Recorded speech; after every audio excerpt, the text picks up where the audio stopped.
The North Korean military says it is working on plans to launch 4 missiles toward the American territory of Guam. President Trump pledged an unprecedented U.S. response if that happens. The small Pacific island has about 6,000 troops stationed there. It has an overall population of more than 160,000 people. Guam is also considered one of the most strategically important U.S. locations in the region. CBS News is the only network to gain access to Andersen Air Force Base. I traveled there several weeks ago for CBSN on assignment to see the preparations for a potential clash with North Korea.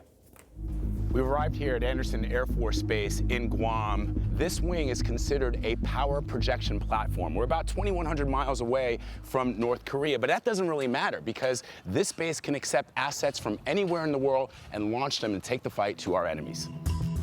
This base has the largest stockpile of fuel and munitions in the Air Force and can respond to threats from the Middle East, Asia, and across the Pacific. Colonel Sam White has spent his career here among these bombers. In a worst-case scenario, how quickly can this airfield get up to speed? So we stand ready to respond to a wide range of things at the president's call.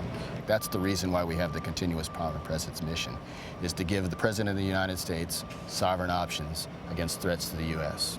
So we're ready today.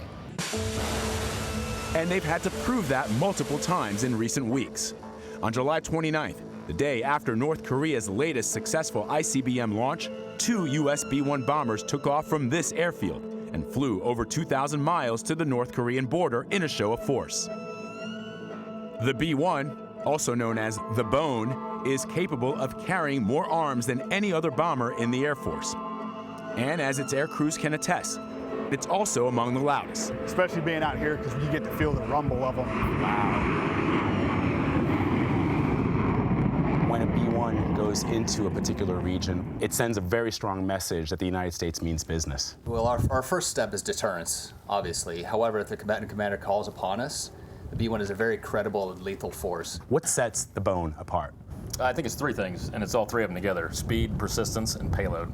So we can get where we're going fast, we can then stay there for a long time, and we bring a lot of bombs with us. You're looking at what airmen call haze igloos. Stretching along this road for about half a mile, 15 million pounds of net explosive conventional munitions. They're built by the 36th Munitions Squadron. Each of these bombs weigh 2,000 pounds. We generally crank each one of these out in about 8 minutes time. 8 minutes time? Yes, sir. You can build one of these? Yes, sir. And which one are we building today? It's an advanced penetrator, often referred to as a bunker buster. It can actually penetrate concrete, reinforced even. What kind of force are we talking about? When we say, 2,000 pounds, what kind of devastation are we looking at? If anything ever goes wrong for these, we always play on the realm of safety to evacuate 4,000 feet. 4,000 feet? Yes, sir. Due to North Korea's difficult mountainous terrain and deep bunkers, these types of munitions could be of vital importance in the event of a conflict. One of the things that we heard over and over again, especially as the rhetoric has heated up over the last couple of months, we asked time and time again to the airmen, what does this all mean? And for them, it really doesn't mean anything. They do their jobs every single day. Every commander, every non-commissioned officer, and every airman we spoke to said that they are prepared to do their job today. Of course, it's hard not to pay attention to what's happening right now. More fuel than any other air base there, and more bombs than any U.S. air base. And that is where the B-1 is strategically deployed to the Korean Peninsula, but they need KC-135s to refuel them. We had an opportunity to go up. There you see a KC-135 from the Arizona National Guard. They took us up to see that refueling process.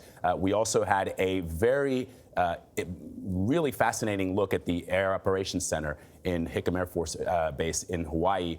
General T.J. O'Shaughnessy took us in there. There they can monitor any threat to the Pacific Theater in real time, 52% of the world. Which is when we hear from the Defense Secretary the idea of overwhelming force and deterrence capability. This is what you're illustrating in this piece. This is what the U.S. has in Guam, in Hawaii, ready to go to face off this threat that we're now paying so much attention to. But that's been there for so long. Absolutely. General O'Shaughnessy said that one of the reasons that they train every day, one of the reasons that you look at these terrible instruments of war, which is what they are, is to prevent any kind of attack or any kind of conflict. No one that I spoke to wants to see it come to that, but if they need to fight if they receive the order from the commander-in-chief. As everyone told me, they're prepared to fight tonight and to take the fight to the north.